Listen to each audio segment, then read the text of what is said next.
दोस्तों आज हम अनुच्छेद लेखन या निबंध लेखन के बारे में अध्ययन करेंगे और जानेंगे।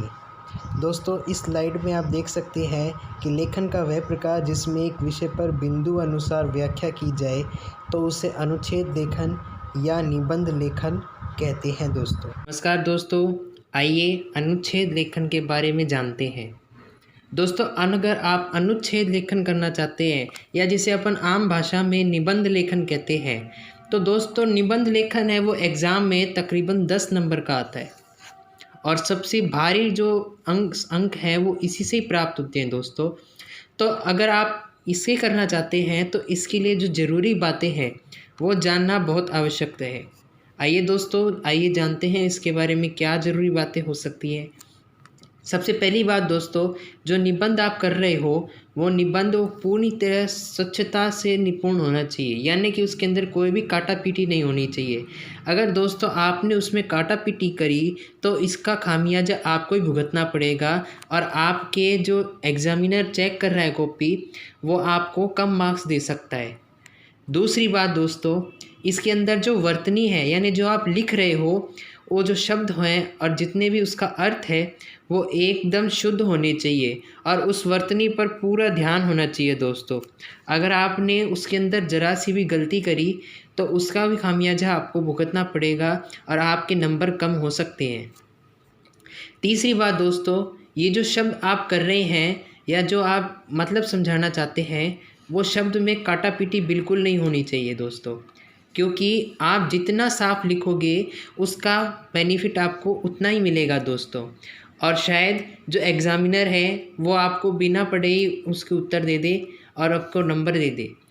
और दोस्तों आखिरी बात, आप जितना हो सके इसको बिंदुवार प्रयत्न करें, यानी कि पॉइंटों में अगर आप जितनी बार इसको लिखोगे जैसे कि 1, 2, 3 इस प्रकार, तो आपको इसका बहुत अच्छा प्रभाव देखने को मिलेगा और इस प्रकार से आपका टाइम भी बचने की पूरी उम्मीद है दोस्तों। अब देख लेते हैं दोस्तों कि इस प्रकार से ये जो इसकी रूपरेखा है वो किस प्रकार की है। सबसे पहले दोस्तों जो निबंध है उसका ऊपर ही ऊपर शीर्षक आना चाहिए और शीर्षक इस प्रकार हो दोस्तों कि बहुत छोटा हो, इतनी तरीके से इस प्रकार का हो कि वो आपके पूरा जो निबंध है उसका संक्षेप में वर्णन कर दे। और इसके दोस्तों 1 नंबर है और जो बाकी जो प्रस्तावना और जो उपसंहार है दोस्तों इसके 2, इसके भी 2, तो कुल ये तो मिलकर के हो गए 5। और ये जो मुख्य बात है माने कि कारणों पर बात और निवारण, ये दोनों आपको दोस्तों दिलाएंगे तकरीबन 2 नंबर और ये 2 नंबर। तो कितने हो गए दोस्तों? 2 + 2 4 + 2 6 + 2 8 + 1 9। और आपके जो सुझाव है अगर वो आप दोगे तो इससे आपको बहुत अच्छा बेनिफिट मिलेगा और आप सामने वाला जो चेक कर रहा है उसको ये भी पता चल जाएगा कि आपकी इस जो स्थिति है उसके अंदर बहुत अच्छी पकड़ है। दोस्तों यहाँ पर मैंने एक उदाहरण के रूप में एक अनुच्छेद लिखा हुआ है, आपको मैं करके दिखाता हूँ। देखो सबसे पहले तो मैंने जल प्रदूषण एक उदाहरण के रूप में लिया है, तो ये मैंने जल प्रदूषण एक शीर्षक के रूप में लिखा है।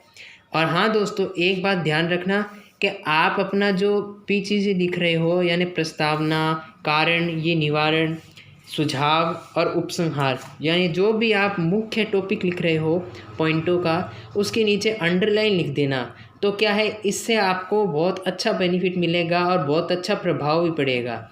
जैसे कि आप अगर और इसके अंदर दोस्तों सबसे पहली बात क्या आपको फैक्ट बहुत लिखने हैं। अगर जितने ज़्यादा आप फैक्ट का इस्तेमाल करोगे आपको उतना ही ज़्यादा इसके अंदर निखार मिलेगा और आपका जो निबंध है वो तकरीबन 8.5 नंबर आराम से कवर कर लेगा। तो दोस्तों ये देखो, जल ही जीवन है, उक्त पंक्ति से आज सभी लोग परिचित हो चुके हैं। जल बिना मनुष्य का जीवन कठिन है। जल सारे हमारे जीवन का आधार है, क्योंकि एक सामान्य मनुष्य का शरीर 71% जल से बना है और उसी का आज प्रदूषण हो रहा है।